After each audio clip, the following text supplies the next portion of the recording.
I got it. Now I got it. And good evening to everyone, and welcome to yet another edition of Teachers Talk. I am your host, Fiona Charles Williams, the PRO of the St. Vincent and the Grenadines Teachers Union. And it is just such a pleasure being here with you. It is the first Sunday in June. It is the first day of June in the year 2026. And with me in studios, we have a very special guest. But before that, I just want to let you guys know that this month we have decided as a union to dedicate it to strictly men. It's all about men this month. So for the next two programs that we're going to have, we are going to focus on the men in our society because we love our men. You know what? So we're going to start this month with all about men and men's health. And to do that, I have none other than the most handsome doctor there is. Other doctors, don't hold that against me, please. I am talking about who I'm seeing in the studio here. So we have Dr. Malcolm Grant with us. Dr. Grant, good evening and welcome to Teachers Talk on Boom 106.9 FM. Good evening. Good evening, Mrs. Williams. Thanks a lot for having me here. It's my pleasure, and I do hope that our audience, who've tuned in can gain something from this evening's program, especially our men. Okay. So, Dr. Grant, we're going to go straight into it. I'm going to make sure I go straight into it because I think we would have a lot to unpack. Now, usually and I'm going to start talking from a woman's perspective. And, it will end up being about men. So most of us as women are something to men. We are either mothers, daughters, sisters, wives, partners, different things. And you would hear most women in circles say, boy, man hard. I'm only saying what they said.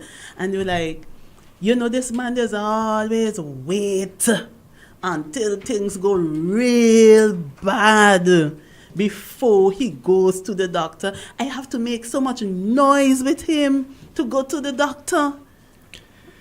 It's unfortunately a worldwide phenomenon. So it's not just in St. Vincent. Not only in St. Vincent. And I think it's, basically is how if you look at how both sexes grow up, women are more likely to have issues in the teenage years, right, like with painful periods, urinary tract infections, discharges, etc. Right. So they're carried to the doctor, and they become more familiar, more comfortable with the doctor's office environment at a much younger age, where men are not necessary unless they have an injury. They seldom have to go to the doctor. So they feel a lot more uncomfortable when asked to go to the doctor, especially for a checkup, because they're feeling okay and they're not too sure what the doctor is going to tell them or what the tests are going to show. Yeah, so definitely. they say, look, what you don't know, don't worry about. Leave it alone. It's a case of ignorance is bliss. So unfortunately, disease for disease, be it comparing diabetes, high blood pressure, cancer of the stomach, cancer of the intestine, etc. Right. It tends to be caught a little later in men than in women. Women are more likely to pick up these illnesses through screening, whereas a lot of men would more quickly pick up these diseases in men as a result of them having some symptom that they have to go and now check on. And even after they have the symptom, they quite often rationalize it. I remember a patient of mine in Barbados, the former Prime Minister, coming to me. He was the first patient of mine in the year 2000. Oh? And, turn of the century. And he was obviously very anemic. And I said, look, I mean, once one is anemic, the first place one has to concentrate on in a male is the large intestine and making sure that there's no bleeding there. And, he was insistent, no, it can't be, etc. And I said, look, listen to me, I'm the doctor. I am telling you that this is where we're going to start. And lucky thing, we started there. So I'm saying, quite often men don't want to consider the worst case scenarios. They'd rather pretend that it's only something, passing, let's see how it goes, etc. And by the time we pick it up, sometimes it's too far gone. It's too late. Is it a case where I know we have a society that thrives on men being macho. So, is it a case where it's they don't feel pain, they don't feel the same symptoms? What exactly? Or is it that they're just toughening up, trying to show this brave face that, okay, I'm a man, I could handle this? I think it's primarily fear, honestly. I think it's fear of the unknown, fear of what may be discovered, and let me hope that this is not something too serious. Okay. And it happens amongst women too, but this phenomena is much more common in men, and as a result, I think that also leads into the point that the life expectancy in men is on average worldwide anywhere from 2 to 6 years less than the life expectancy of women in the same society. And I think it's because a lot of illnesses are not discovered in a timely manner. Because in a year, if I have 100 patients who come for a checkup, I would say 80 would be women, 20 would be men. But yet the society is approximately 50%, each gender. Right. So, and you come, you get checked, we find something is off, we follow up on it, we are able to pinpoint what's happening, we're able to implement the appropriate interventions, and hopefully, maintain a reasonable quality of life, as well as, give you a chance of living longer than someone who did not have the checkup. And another disturbing phenomena, some men develop the courage to come forward and have the checkup. You give them the necessary forms to go and have the investigations, the full blood count, the PSA for the prostate, the kidney function test, liver function, blood sugar, etc., cholesterol, etc., etc. And 2 months later, they have not gone for the test. And, you ask them, well, look, what's happened? Oh, I had to travel. I had to do this. And that can account for maybe a week of the 2 months, but it's not going to account for the 8 weeks that has elapsed plus. And, I've had an unfortunate case where this guy came to me, gave him the forms, and he disappeared from my mind. In other words, I went on to the next patient. And a year from then, I heard that he had a certain condition that would have been discovered if he had gone for the test. Okay. And, he eventually died from the condition. And I'm not saying if it was discovered a year earlier, he would have definitely lived. Right. But the chances are that the odds would have been in his favor, that he would have at least lived longer than he actually turned out. Definitely. Living. So you mentioned checkups. What age? What checkups do you have at what age? Well, let me backtrack a bit. What's the normal age for a man to get a checkup? I would say you should start between maybe about 18 and 21. Okay. So when you're a young man, Yeah, a young adult. Yeah. Mhm.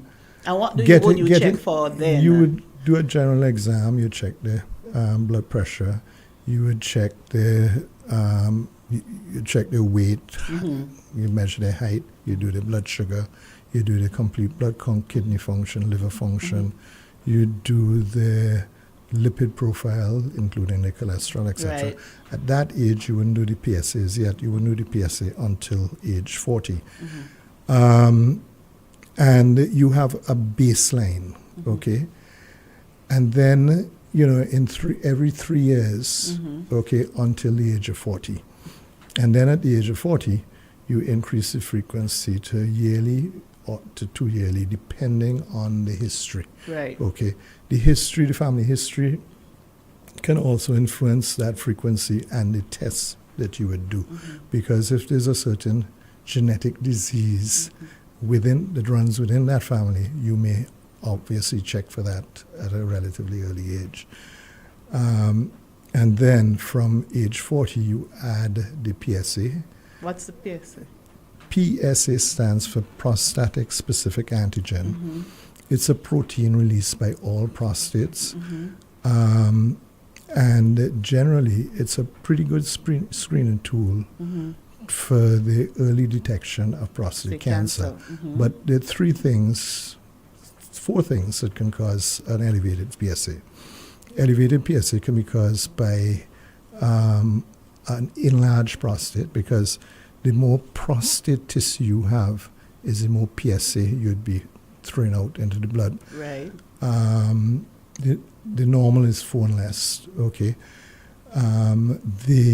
It could be caused by a prostatitis, an inflamed prostate, which could be as a result of a bacterial infection, or autoimmune condition, etc. Right.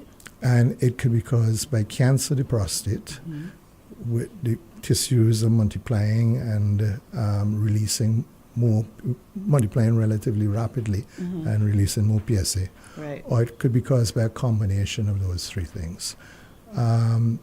So and what is important is that you look for trends too.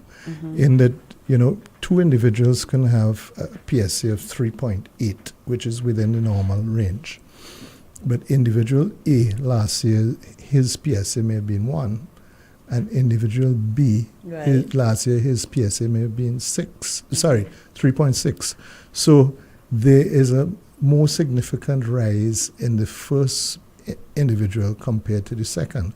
So that's why it's good to go and have your regular checks so you can notice trends, because with the first individual, there's been a significant rise in their PSA. So that person, you want to sort of follow up a lot more closely to ensure that it is not something sinister happening behind the scenes that may need early intervention. And most cancers, including prostate cancer, they are almost curable if found in the early stage. And I just want to point out here, prostate cancer is the most common cancer in men and in black males. 1 in 6 black men will develop prostate cancer in their lifetime, so which makes it a very important cancer to screen for. But unfortunately, a lot of people don't turn up until... I have had a patient where I was getting a bit frustrated with him. He had a PSA of 7.8, and I'm telling him, look, we need to get this followed up on, blah, blah, blah. I did what we call the total and free PSA, which divides the free PSA. You look at the ratio to the total, and if that is less than 18%, the chances are that that person could have a prostate cancer, and his was. And he's dragging his feet. I got to do something on the house. I got to do this. And it was like, I mean, come on, because, I am looking out for the patient, but at the same time, you getting your reputation dragged through the mud also, because people are going to ask the question, who was he going to all along? And, how could he have missed this, et cetera, et cetera. So it becomes a bit frustrating to the doctor when the patient does not follow instructions. And again, it almost you could bet your bottom dollar, 95% of the times is the men. Right. Okay. So, well, I was on a question, but since we are on the PSA, how do you test? It's a blood test. It's a blood test. Yeah. Okay. And it requires no fasting, unlike a fasting blood sugar or lipid test or B12 test, etc. So it can be done. And, I think that the labs here in St. Vincent are very liberal. Right. And they would do it without even a doctor's paper. requisition form. A requisition form, or as we say, a doctor's paper. Yeah. So I know there is a particular stigma when it comes to prostate cancers, because I was hearing about this prostate exam, and people are very, or men I should say, are very uneasy about the prostate exam. Can you share a bit why that is, and how men can just ease themselves into or get over that particular fear? It's called a DRE, digital rectal exam, where the index finger, or gloved index finger, is inserted into the rectum. The front part of the rectum represents the back part of the prostate. Right. Okay, and this is moved over the surface, and by doing such, they claim you have the prostate in your hand. Right. In that your knuckle is how it feels when it's cancerous, and the contracted muscle is like how it feels when it's benign. It's not an absolutely necessary exam if you're asymptomatic. Right. In other words, you have the classical symptoms of prostate disease. Frequency of urination, especially at night, is called nocturia. Normal, one maybe twice per night to get up, but somebody with an enlarged prostate may get up 3-4 times, right, or even more, because when they go to the bathroom, they don't completely empty their bladder, so there is urine left back. Right. So let us picture you have a glass or container that urine level has to reach a given level before that urine it needs to be emptied. Okay, so if you're not emptying that container completely, it doesn't take as long to get back to that level, right, and require emptying. The stream tends to be compromised, okay, in that it is not as forceful. You quite often may get what they call a post-micturition dribble, where after urinating, the individual urine dribbles for a while after. Those are some of the main symptoms. Right. In some circumstances, you may get obstruction, urine may stop flowing and may have to be catheterized. But if the person is symptomatic, they should have a digital rectal examination. If they have a completely normal PSA, if the PSA is elevated, yes, they should also have a digital rectal exam. Right. So not every checkup requires a digital rectal exam, and they discuss it with the doctor. And, if somebody has a PSA of 0.6, the necessity for digital rectal exam is not there as such. So it's not a must. It's not a must, no. But the blood test is an absolute importance. After 40. After 40. After okay. 40. Why after 40? Why not? Because the reason why I'm asking is because, sometimes some men, it's possible that, you may have persons who may develop some symptoms a bit earlier than 40. So, Good point. The original recommendation was 50. Right. And it was brought down to 40. There are rare cases where the individual may have prostate cancer. I think in my career, which is spread over 30 years, right, I have seen probably about 2 cases two men who developed prostate cancer, one maybe at about 37, one at 39. Right. So it's not mandatory, but if the individual says, well, look, I had a brother, an uncle, and a dad with prostate cancer, and I want to have the PSA done, we're not going to stop you from having it done. And as a matter of fact, part of your clinical screening involves taking a thorough history from the patient, and especially a family history, because it sort of like provides a roadmap as to what you are at higher risk of developing. So you notice that, well, okay, again, there's a strong family history of prostate cancer. You may start doing a PSA from early 30s, mid-30s, because it's one stick. In other words, you're not, most of the times when you go and have the blood test done, you're having a panel of tests where the PSA is one part of the panel. Yeah, definitely. So we mentioned prostate issues. Are there any other relative illnesses, whether communicable, non-communicable, that are prevalent, that are prevalent in men in your practice? Well, okay. Obviously, men have a prostate, women don't. Right. So that's exclusive to men. But, you should be screened for things after the age of maybe 45, 50. Colon cancer. Colon cancer.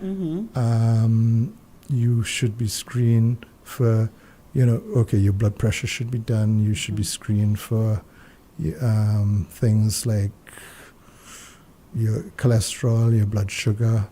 All these things are relatively common. About between anywhere from 20 to 40% of the adult population would suffer from them. And, over, if you have 100 individuals, maybe 80 to 90%, 100 individuals over the age of, say, maybe 60, 80 to 90% of them will suffer with one of the following: high blood pressure, diabetes, cholesterol issues, etc. And a significant percentage, maybe 30 to 40%, will suffer with all three. Okay, and these are known as risk factors in terms of developing cardiovascular disease, such as stroke, heart attack, etc. So these illnesses, thank you, these illnesses should be screened for periodically, and the checkup would involve, you do the liver function tests. You find that there's abnormalities of the liver function tests.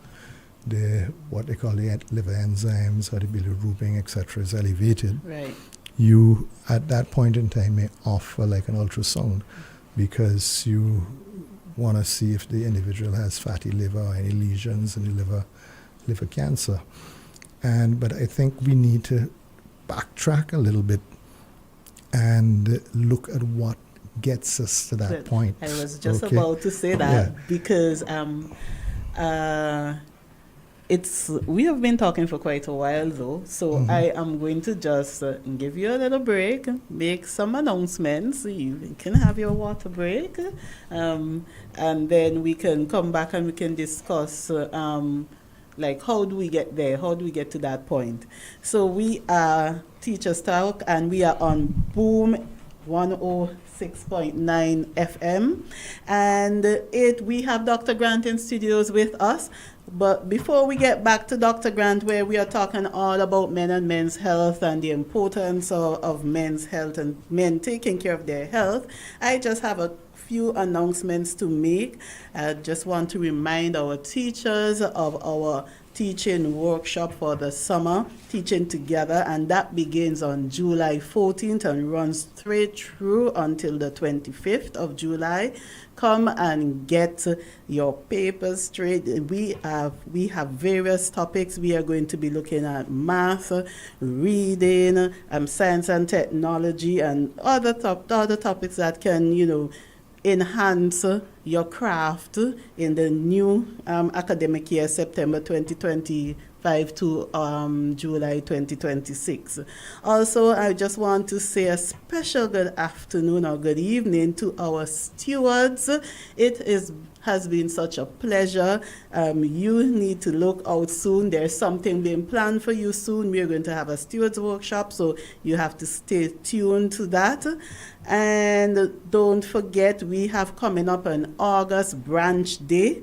We are going to do Branch Day with a difference this year, and so you need to check in with us and make sure you know when is Branch Day. For those of you who are not sure, it's usually the last Wednesday in August, and I think that year this is the 27th of August. So 2 things we have up coming up that's very, very important. It is our Teaching Together workshop, and remember, you have to register for that online. You must register in order to attend that workshop July 14 to the 25th, and our Branch Day on the 27th of August. So let me say good evening to Winston.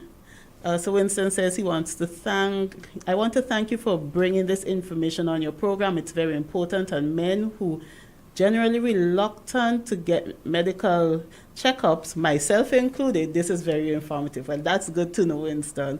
I want to say good evening to all the men out there. So Dr. Grant, we got into various things, prostate and cholesterol and all that kind of stuff, and when we should have a checkup, and you said from 18, you could start from 18 every 3 years, and then you do it with a little bit more frequency after age 40. But what are some, I want to say, preventative care measures you could use to prevent, for men especially, so that they can avoid having things like high cholesterol, which would lead to, heart disease and different things like that.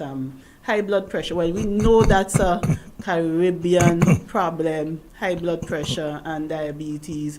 How can men especially control that within their sphere and the diet and different things like that? And, well, we will talk about the prostate, if there are any preventative measures for that after. Let's start with those 2 first. There are certain lifestyle choices that may predispose us, men and women, to preventable illnesses. Right. Okay. I start with smoking. Okay. It's still quite prevalent here in St. Vincent, and interestingly, moved back home 5 years ago. June the 5th will be 4 days' time. Anyway, and I remember, after my quarantine, went out, and I was shocked when the person sitting down next to me lit up a cigarette. And started smoking. And I said, because I lived in Barbados for almost 30 years before that, and I was saying, what's going on here, forgetting that I was in St. Vincent. So it's not that common for persons to do that in Barbados? No, it's illegal. It's illegal. It's banned. Oh, wow. Yeah. In Smoking public is banned in public spaces, yes. Oh, okay. And secondhand smoke kills. It kills over close to 2 million people worldwide per year. Right. Okay. And it increases your chances not only of lung cancer, but stroke and heart attack, etc. So here you harming somebody by blowing your smoke, even if you're not blowing your smoke on them. You're blowing your smoke in the air and them inhaling it. And it's a subject area I feel very strongly about, and I think that we should look into banning smoking in public places. There were arguments advanced in Barbados where people said, oh, restaurants would close down, tourists won't visit, etc., etc. But none of those came to pass, okay? And countries like the UK, etc., where it is banned in public spaces and they've kept a close eye on the statistics, they have shown that within 5 years, there has been a significant fall-off in a lot of these illnesses, the heart attacks, strokes, etc. But also, what about persons who would say, well, that's cigarettes, our local produce, if smoked, would not harm you as such? Our local what? When you say produce? Marijuana, I was talking about. Okay, marijuana. Marijuana is a double-edged sword. There's an increasing body of evidence that is showing that individuals who are heavy smokers are at an increased risk of developing heart disease. Right, okay. Including marijuana. Yes, heavy yes, marijuana yes, smokers. Okay. yes. So it's not a you don't get a free ride as such. Okay, but okay, going down the list, excessive alcohol consumption. Okay, sedentary lifestyle. We quite often you have an office job, you sit 7 to 8 hours a day, you go home, you eat something, you sit another hour, you go and you look at TV another 3-4 hours.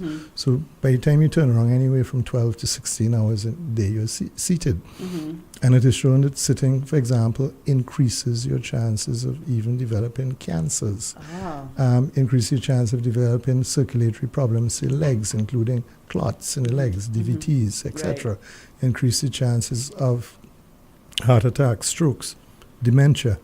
Okay, so again, prolonged sitting is not to be encouraged. Right. I mean, if your office job, is recommended if you're taking a telephone call, you stand up, you take it. Right. If you have to communicate with another colleague in the office rather than phone them, walk to their office, etc. Take the steps instead of the elevator. Park your car a distance away. Or if you come by the bus, get off at, so you walk. Right. Being overweight, increases your chances of a whole pile of diseases. Plus, remember we had this discussion the last time about overweight. Plus cancers too. Okay, lack of exercise. Right. Okay, again that increases chances of cancers. You mentioned diets that are high in processed foods. Okay, the ham, the bacon, the salami, pepperoni, sausages, luncheon meat, corned beef, pigtail, salt meat, saltfish cakes. Okay, you have called out everything that everybody eats. Well, precisely. Jill, help her, Jill. No, do it in moderation. All right.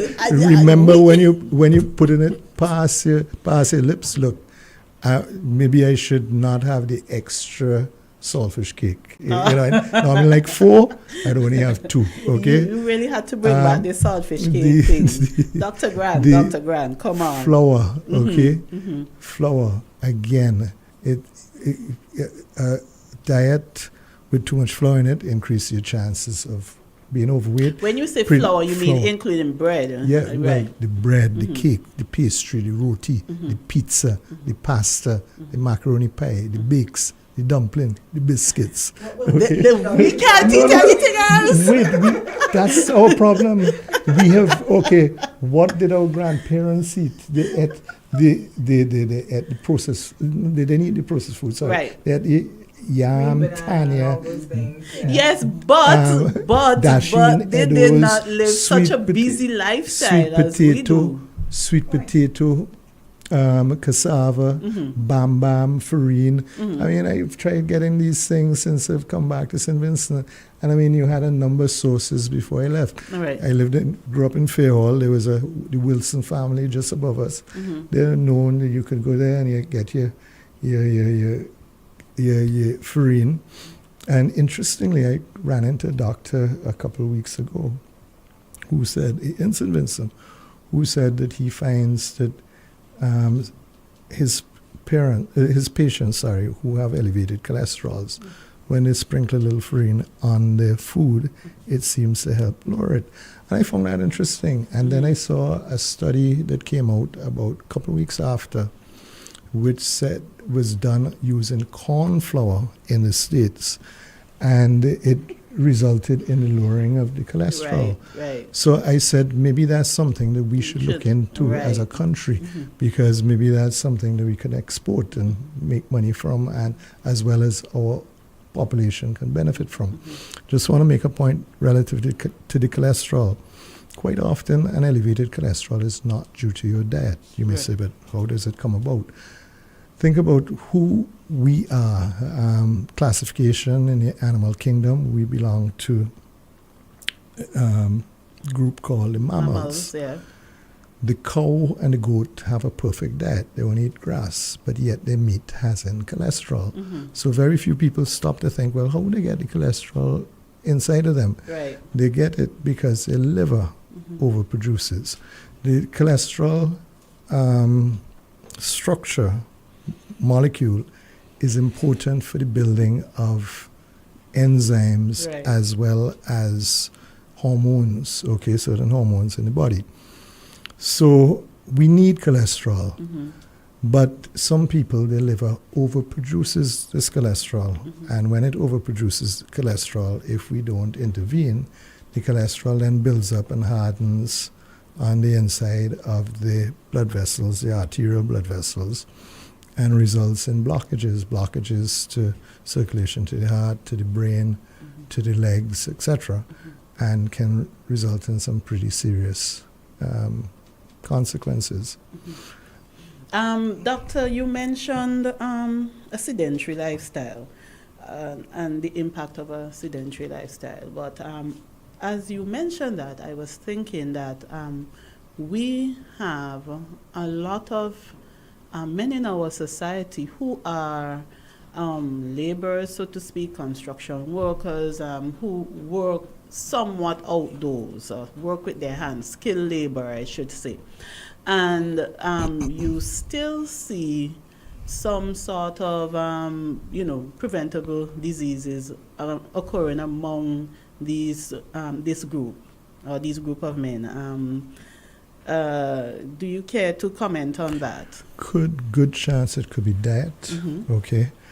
Interestingly, there's some debate within the society where we're talking about the health consequences of high food prices, because most people's salaries, incomes are fixed. So what you tend to do in order to feed yourself and your family, you may make different food choices. And you find that the healthier foods tend to be more expensive. So there's a paradigm shift in your choice. So you move into the unhealthy section, and the same processed foods, etc. By eating more of those compared to fish. Okay. You could hardly get fish these days. Okay, there's a significant challenge there. So but the reality is, you may buy a pound of fish, for about $15, between $10 to $15. That may feed you one meal, or may feed a family one meal. Depends on how big the family is. The bigger it is, the highly unlikely that you would get that. But if you buy a tin of corned beef for about $5-6. No, it's not so cheap anymore. No, it's about $9 now. Yeah. 9, right? Yeah. Yes, it's about $8 to $9. But if you add things to that, perhaps pasta or whatever, you can stretch that. You see, short term, that is a solution for the challenge of feeding your family. But long term, the corned beef, you process foods, you're looking at salt too, so then that's going to predispose you to high blood pressure, so you see those things offset the benefits of the manual labor that these individuals perform 5 to 6 days of the week. And they perform a lot of hard manual labor, So it's there is also a lot of education that needs to happen too. Right. In other words, and you can go with meatless days also. Chunks in other words, more beans, lentils and peas and etc. And which provide a relatively good quality protein, and it's probably a little cheaper than the meats. And when talking about meats, red meats are relatively unhealthy, are definitely associated with an increased incidence of breast cancer, colon cancer, okay. And specify what it means when you say red meats. Red meats, okay. Beef, pork. Right. I thought pork was the other white meat. No. It is a red meat. Okay. The goat, the lamb, the mutton, red meats, okay. You hear that? No mutton, no curry mutton, people. No, I'm not saying no. Okay, I'm saying beware, be conscious. Right. These are you're increasing your chances of certain serious diseases. And when we talk about prostate cancer, they show that individual males who, again, lack of exercise, who are overweight, who have a relatively high consumption of calcium. Calcium in terms of milk, have an increased incidence of prostate cancer. Wait. Pull up. Stop. So growing up, we were always taught or told that milk is good for you and it's an important source of calcium and you should drink milk. You must drink milk every day, for your bones so on. Hold on a second. These recommendations have a Eurocentric bias, okay? In that our black women, women are more prone to osteoporosis. They tend to have stronger bones compared to white or Asian women. Right. So the recommendations for that group or those groups are not going to be the same as for our groups. So when we read these magazines, the Cosmopolitans and the Vogues, etc., and read these articles and take in this information wholesale. And retail. And it is probably doing us more harm than good, okay? Now, in terms of milk, think about it logically. The only type of animals that produce milk are mammals. Right. There is no mammal that produces milk beyond infancy, the infancy of their offspring, unless they're engineered to, okay? We humans drink another animal's milk beyond infancy, right? Okay, and this not even our own species, okay, and the milk has in certain growth factors which are designed to grow healthy tissue and unhealthy tissue. So there was a very interesting study done by a Professor Plant in Canada, not Canada, in China, about 15 years ago, where he looked at the incidence of breast cancer in a remote Chinese village. And it was like 1 in 100 women in that village. He looked at the incidence of breast cancer in women who had migrated from that village to the West. And it was like 1 in 10. It multiplied 10 times. It wasn't quite equal to the incidence if you grew up in the West, which is 1 in 8. Okay. Now, he tried to, a lot of these individuals who migrated tried to maintain similar diets, etc., cook with the ginger.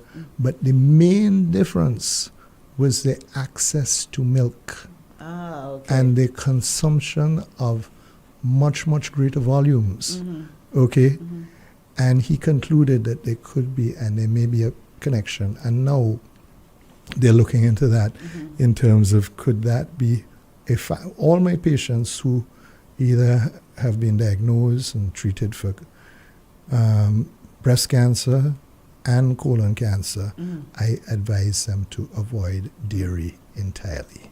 Including cheese. Yeah. Oh, okay. Yeah. There goes pizza. Okay. So, avoid, we need to watch our diet. Well, our men need to watch their diets. And women too. And women too. But remember, we're doing all I know, about men, I know, so I I don't know. want to offend anybody right now. And we need to make sure our men do not have a sedentary lifestyle, exercise, and different things like that. Let me just say, in terms of exercise, those individuals who are not in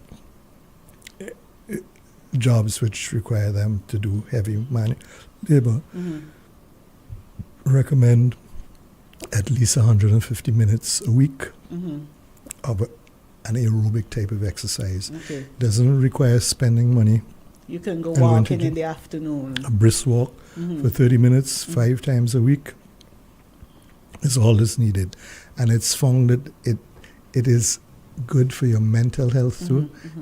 Studies have shown that there's a type of antidepressant called the SSRI derivatives, and they're the most frequently prescribed antidepressants. And exercising 150 minutes a week gives you just as much benefit as taking that antidepressant and psychotherapy. And it's something I quite often recommend to my patients who are depressed. Okay. So exercise, mental health, exercise is vitally important, plus for high blood pressure, diabetes, and cancer, and a whole host of other illnesses. So you actually brought up the other part of our topic without me prompting, and that is men and mental health. So in your practice, I know you're not a psychiatrist or psychologist, but obviously in your practice you have to do some sort of therapy somehow, right? Especially when you're dealing with your patients, you have to speak and so on. How should I structure this question? How do you find in your practice men's coping mechanisms in terms of stress and strain mentally? And, what are some tips you want to give our men out there in terms of their mental health and how to, should I say protect, or should I shouldn't use the word protect, but take care of their mental health? All right. First of all, I just want to point out that, mental health, there's a Bible on it called the DSM-5, Diagnostic Statistical Manual 5, where there are quite hundreds of different types of mental disorders, right? From the extreme, the psychosis, the manic depressive, bipolar, the schizophrenia on one hand, where quite often involving hallucinations, to the other extreme personality disorders, etc. Men, it's very difficult. I would say within the last year, I have probably had maybe 10 women who have come to me for mental health issues. I've had only one man I can think of. Okay.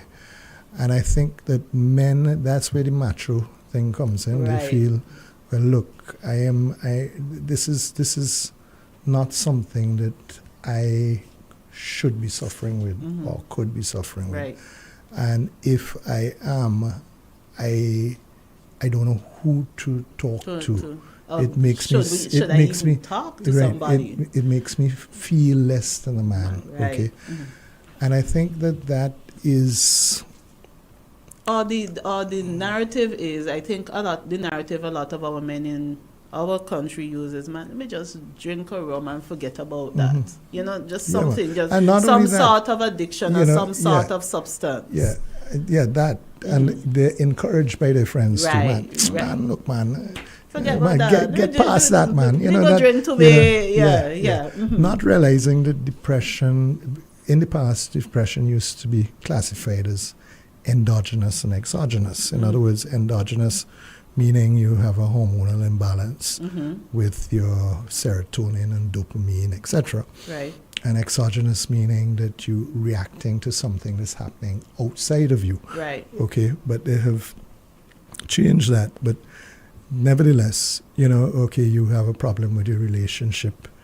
Man, look, man, as you said, you know, so you try, you sometimes they come to you with very vague complaints, okay? And you're trying to put your finger on it, and then you ask little things like, you know, how are you sleeping? You know, I mean, I sleep well, you know. So how what's the problem? Falling asleep, or you just can't stay asleep? Right. Well, both, doc, you know, we take an hour and a half to fall asleep, and then before you know it, in another hour, me up, and we can't get back to sleep. And, you know, and then you start digging a little further, you know, well, you know, is there something that's on your mind when you get up or before you fall asleep? Yeah, you know, and it's, you know, they start bringing out, and then you realize, okay, there's some anxiety, there's depression, etc. Right. So quite often it to discover it, you have to have a relatively high index of suspicion. You have to be very sensitive as the caregiver. As mentioned, okay, there are ways to exercise is one way to distress. Right. We have a lot of other ways in St. Vincent. I mean, I tell patients it doesn't have to take you a ton of money.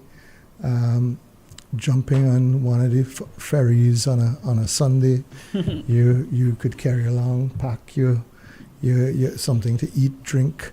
You don't have to spend a ton of money at one of the restaurants, etc. down there. Right. You go down, you know, you just, you know, I find it so relaxing just going to Beckway for the day. And you just know, lie on the beach? Yeah. Okay. Yeah. Or just swim in the sea. You know, you go check out one of our waterfalls if possible. Go for a drive. You know, speak to somebody. You know, don't let it overwhelm you. When it overwhelms you, you then do silly things, self-harm, etc. I tell my patients, you know, look, suicide is a permanent solution to a temporary situation. Right. You know, it should never reach that point, unfortunately. And you know, while we're on that subject, you know, the family members should be, if they see the person unusually withdrawn, they're not speaking, they're relatively short fuse, they blow up very easily, they're crying, you know, they're unkept, they're not, you know, keeping a room tidy like they normally do, they are, you know, ungroomed, etc. All of a sudden, these are little telltale signs that look, something may be amiss in the background, and maybe it's time to, you know, seek some additional help, because I may not be, when I say I, the family member may not be in a position to necessarily cope or give them, you know, the right advice, and, you know. I think sometimes too, family members can like make or break a situation based on how they handle it, because the thing is, different persons have different triggers, and while I might be depressed over something, let me see what I can get depressed over. Yes, okay, my weight. Let's me use my weight. I might be depressed. Boy, I remember, as a woman, obviously, I might be like, oh, I remember when I used to fit into a size 4, you know, and I'm no longer fitting into a size 4, and I can get depressed about that. And, you know, a family member might say, but what are you complaining about? You have nothing to complain about. you know, but they're not understanding that, you know, this is a problem that I have in my head. Yes, it's an insecurity. It's something that causes me anxiety. So I'm saying that to say that sometimes even our men, they have things that, you know, makes them anxious and so on. We might not necessarily see that as something that should, because perhaps, you know, we have a different way of dealing with things. But that does not mean that there isn't some sort of depression, anxiety, some feeling of being overwhelmed about that particular situation. And digressing slightly, but still sticking to the subject of depression, etc. In the past, we used to look at illnesses through we call the biomedical model. Right. In other words, well, diabetes was a biological illness, okay? Right. But now we are looking at these illnesses through a different prism, where we are looking at them through what we call the biopsychosocial model. Right. In other words, most of the time, I mean, diabetes, you're diagnosed with it. Right. A lot of people, boy, you know what I mean, I'm going to lose a leg. I mean, I would probably go blind. I mean, I may go impotent and I will lose my wife, etc., etc. So there's quite often some degree of anxiety in the background. Yeah, exactly. Okay, and that could lead to depression too, etc. So you try to, at least from my perspective and how I practice medicine, I try to look at the patient as a whole, and you don't see the patient as just an individual who has high blood pressure or diabetes or cancer, because even on the subject of cancer, studies have shown that women with breast cancer who have their depression treated tend to have a better prognosis than women who with a similar stage of breast cancer whose depression is ignored and not treated. So mental health is a very important component of most illnesses, and standalone, it is a very important thing too. I mean, even in schools, you're a teacher, I say that I am sure a lot of these individuals who've gone into deviant habits and behavior, 10 years ago in school, you could have put your finger on that individual and say, you know, I think that he, more than she, will end up getting into serious trouble down the road. But who are you going to send them to? We don't have a practicing psychiatrist in the government healthcare system. For years, it's a pet peeve of mine. Okay? And we don't consider the wider consequences of such. I know this is not, you know, what we're here to discuss today, but nevertheless, and so, again, you know, we have somebody who have diagnosed with pre-psychotic type illness or depression, anxiety, and yes, we can send them to psychologists, and there's some very good psychologists on the island, but a psychologist is not licensed to prescribe medication.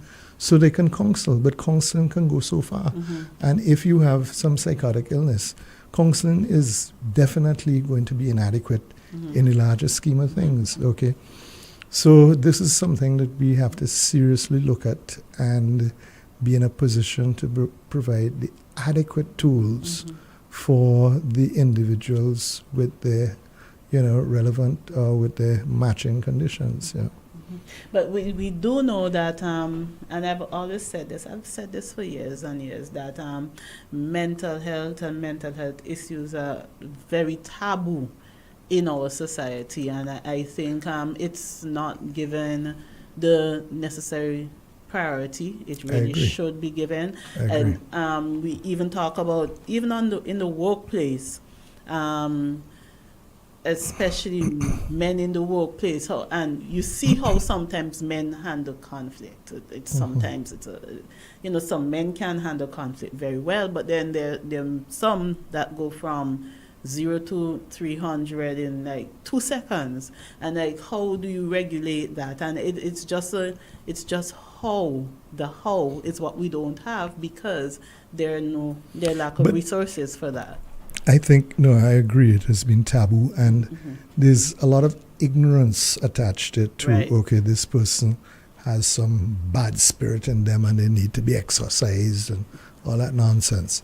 I think but again, education and, educating the society and I, not using kids, but I've always said, look,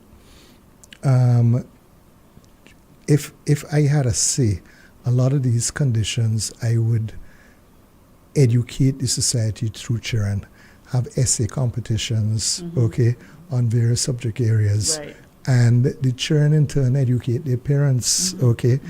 And, you have it age 10 to 12, 12 to 14, 14 to 16, etc.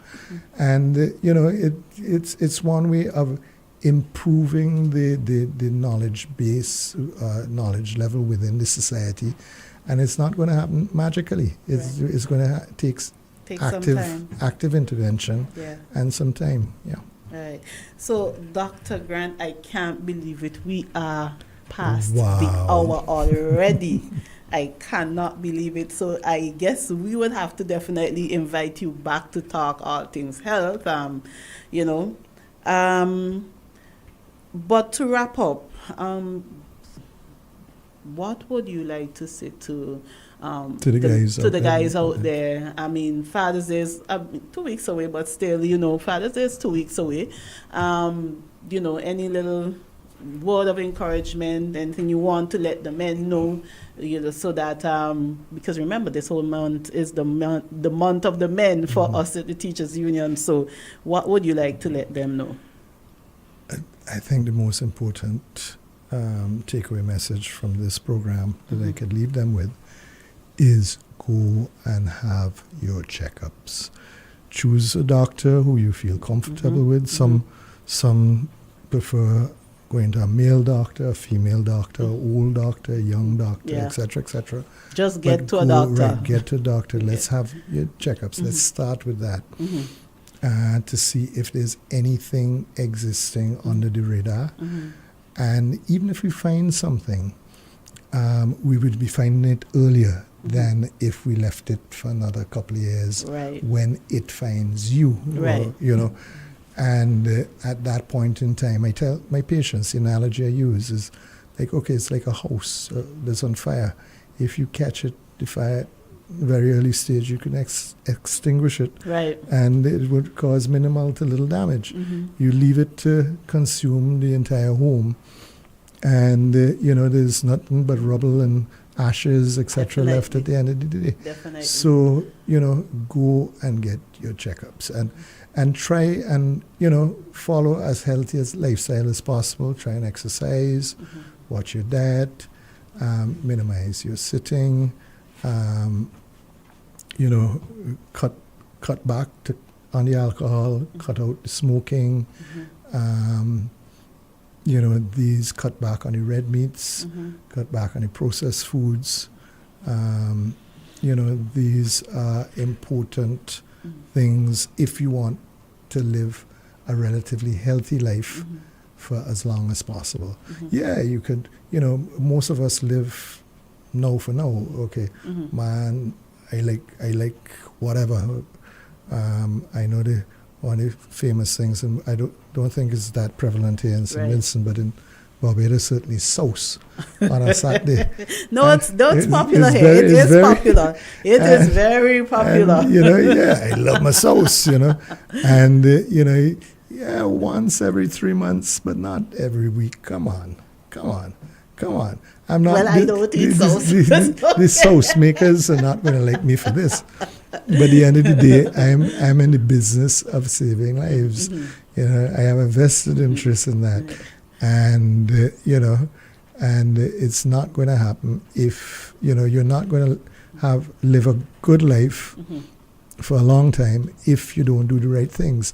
And that's why we say, interestingly, in terms of, for example, cancers, we're seeing a lot of cancers that we only used to see in our grandparents. Right. Now in young people, relatively young, and they believe that one of the things is the lifestyle, the overweight, and we didn't touch on this, but microplastics, which everybody's drinking from your water, from your Right. plastic bottle, Mhm. etc., and not realizing that you are putting toxins into your system. Okay, okay. But Yeah.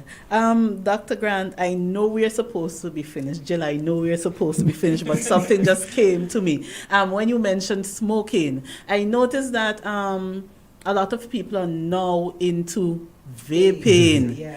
So, and I am hearing, I don't know how true it is, but I'm hearing people saying that, oh, it is safer or it's less toxic or something like that than the smoke. I have no clue what it is, people. So, so just shed a little bit of light on that. Is it better? I don't know if you can I say don't know. better.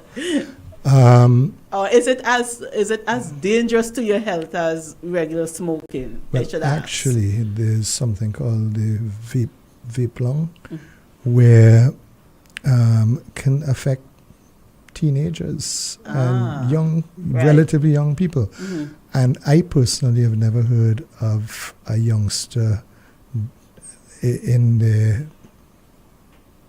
teens or 20s or early 20s dying from lung cancer, emphysema, or chronic bronchitis. So I don't know about it being safer. Okay. It's like driving at 200 miles an hour is more dangerous than driving at 150. But neither one we can celebrate or promote or endorse. Okay. Definitely. So no, I don't endorse vaping. On a personal level, my youngest son went from smoking to vaping. And I throw his whatever thing that they use. One night, I just got so fed up. He told me, that costs. And so I says, tough luck. Tough luck. He's a big man. He was in his early 20s. He's still in his early 20s, but he's at like 21 or so. Right. But, I was just fed up of talking, and I don't endorse it, definitely not. Definitely not. So, very, very, very informative program. So, Dr. Grant, I just want to thank you so much for being on the program with us. And persons might want to know where do you practice, how to get on to you, just in case they decide, maybe I should, the men decide, what, I probably should take a little checkup with Dr. Grant. So just give that information for me, please. Okay, my practice is in Annisville. Right. There's a relatively new pharmacy that is open in Annisville called Roy's Pharmacy. I'm directly behind it. Another way of giving one directions, opposite the Kent Thomas building, there's a gap there, as though if you go into that gap, you could drive right around to Chill Spot. Once you go into that gap, I am the first building on your right on the ground floor. Okay. Yeah. And what the hours, days and hours? I work Monday to Saturday, Monday to Friday, 8 until 4, on Saturday 9 to 1. Okay. All right. So there you have it, folks. I'd like to say thanks a lot, Mrs. Williams, for being an excellent hostess. It was my pleasure, and I would like to also thank the Teachers Union, and I'd like to thank everyone in the audience who tuned in this evening, and hope that they enjoyed the program as much as I did. I am, and I was a teacher. I taught at Kayville for a couple of years in the Faculty of Medical Sciences, so I do enjoy teaching. Okay, thank you very much, Dr. Grant. And just a quick bit of information for our teachers before we leave. Please know, teachers, that you would have gotten an email with regards to our insurance. You know that we shifted insurance, and we are now with CG United. So there are some persons who are having a little bit of hiccups and thinking that they're enrolling in a new insurance. No, they're not really enrolling in. It's that we are continuing the service with CG United. So to give an analogy, when FCIB was switched, when we had to switch over from FCIB to BOSVG. Remember, those of you who had that service with FCIB, when we switched over to BOSVG, we still had to fill out an information form and different things like that. So it's basically the same thing. It's not that the insurance is now starting over again afresh. It is continuing. So please, teachers, remember to just fill out the information, and so that you can make sure that when you do your checkups and you do your medicals and different things like that, that why are my words leaving me right now?